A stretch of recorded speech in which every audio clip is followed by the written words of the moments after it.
Hey, today I will show you how to make your own silver sheet with silver scrap, charcoal, crucible, torch and a rolling mill. This one is by Pepetools. As you can see, it's a bit smaller, but trust me, it's enough. So let's get started and let's see how to make your own silver sheet. I keep my scrap in a little box over here. This is only sterling silver and fine silver.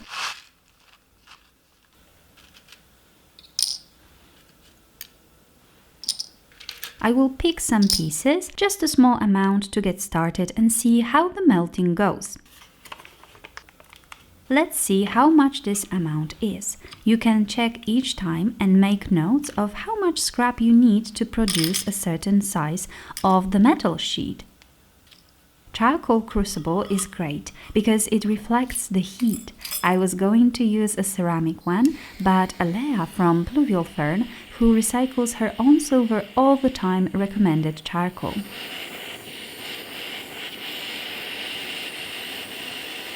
And I love this. It works very well. I'm heating it up slowly at an angle. Be very careful. Melted metal may explode if the air gets inside. Don't try to do it fast, better take your time and be safe. Don't hover directly above it, keep a distance and of course wear protective equipment.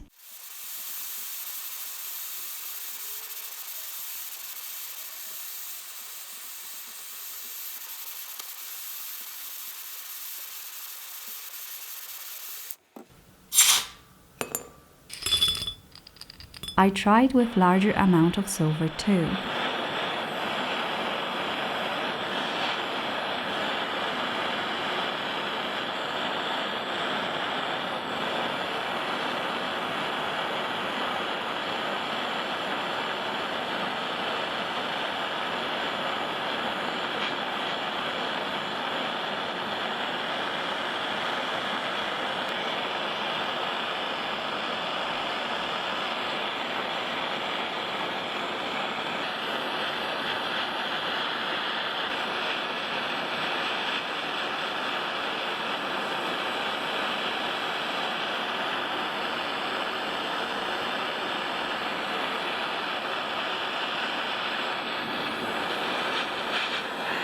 As you can see, I let it cool off a bit and then I turn it around, making sure it is melted evenly.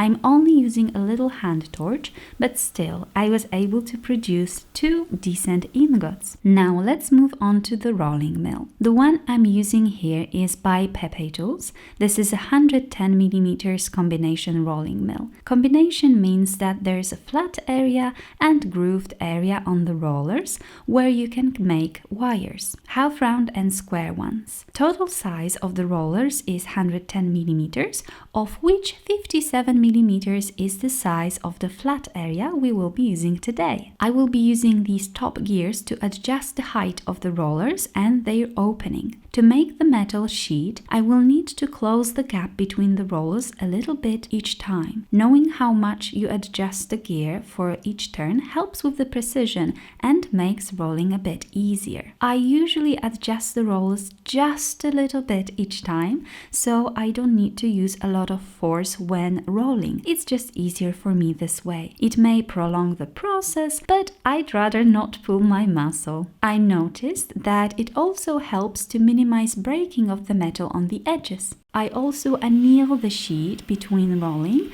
so that it's softer. It also minimizes breaking. I change the sides while I roll too to make sure the sheet doesn't bend one way too much.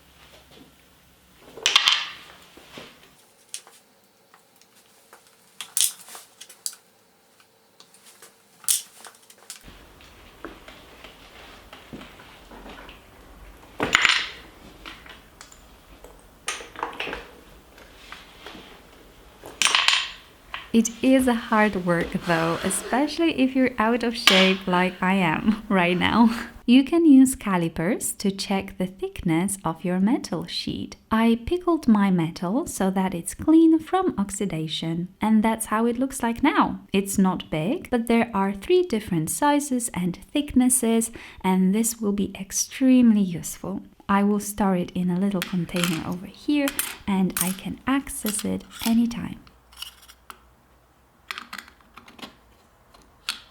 I hope you enjoyed this video. Massive thank you to Pepetools for their support and sponsorship so that I can bring you more content. Check out the links in the description box under the video. Thank you so much for watching, and I will see you in the next one.